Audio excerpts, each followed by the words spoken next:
It's very, very steep. Starting to feel it. It's a lung buster. Right, onwards and upwards.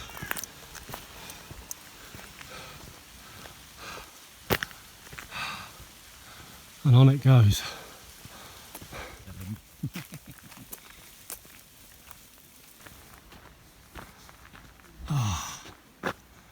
At last, made it. My legs are killing me. Now, I'm not going to lie, and I'm not going to sugarcoat it. Sometimes walking a Camino, well, it can be tough. You're walking day after day after day, and it can be a real shock to the body. What makes the Camino experience so special is that these occasional tough times help to make you appreciate all the good times. It helps bond you with the people that you're walking with because, well, you're all going through it together. And when you walk into the square in Santiago, the struggles you face to get there make it feel like such an amazing achievement.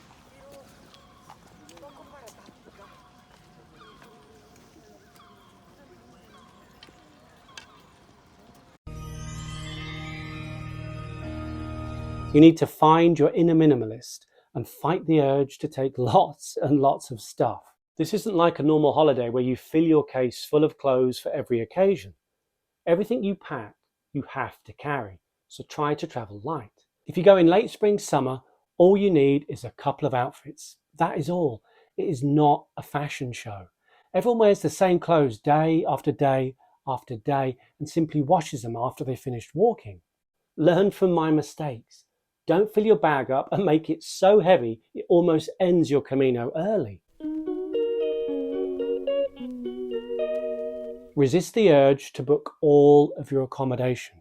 Now, I understand it can be comforting to have everything booked, but for a true Camino experience, you want the flexibility to be able to stop and stay in towns and villages along the way with the amazing people that you will meet and bond with.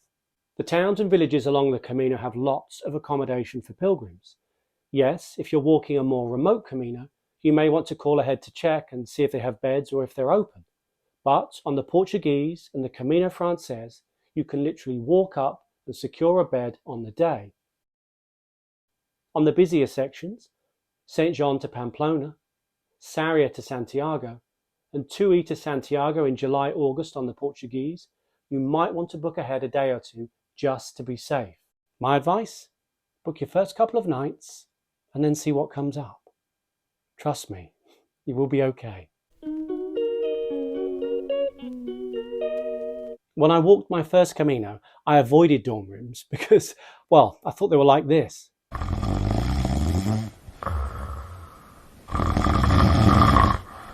I'm happy to tell you they weren't. So don't be put off staying in dormitories. A communal dormitory in an albergue is such a great place for meeting people, socializing and enjoying the Camino experience. Give them a try. You won't regret it. Now, what I'm about to say might be considered quite controversial. If you're walking one of the more popular routes, the Camino Frances or the Camino Portuguese from Porto upwards, you can get by on English. Now, I'm not a classic Brit abroad. I don't ask for chips and beans with everything.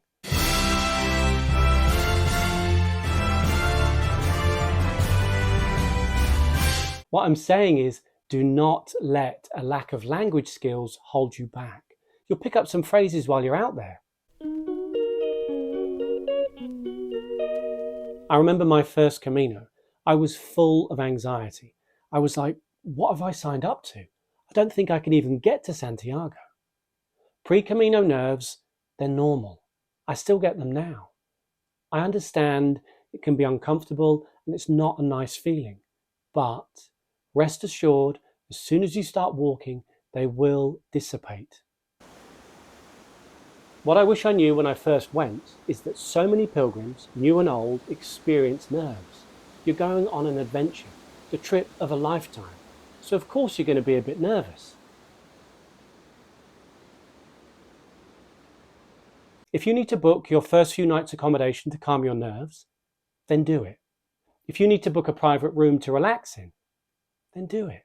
This is your Camino, so you need to do what makes you feel comfortable. you've just had the most epic trip, made friends for life, and have a phone full of amazing photos. The post-Camino blues are real, and they can hit hard. I remember the first time I experienced it. It felt a bit like a breakup. Walking a longer Camino is not like a normal holiday. Your life is stress-free and simplified out on the trail. Saying goodbye to that sort of life is hard. What can help is staying connected with your Camino family, trying to visit each other, maybe even organising a reunion. The towns and the villages, the scenery, the people you meet, the albergues, the hospitaleros, it is so addictive. Doing a Camino should come with a warning. I guarantee you will want more Camino in your life after your first one.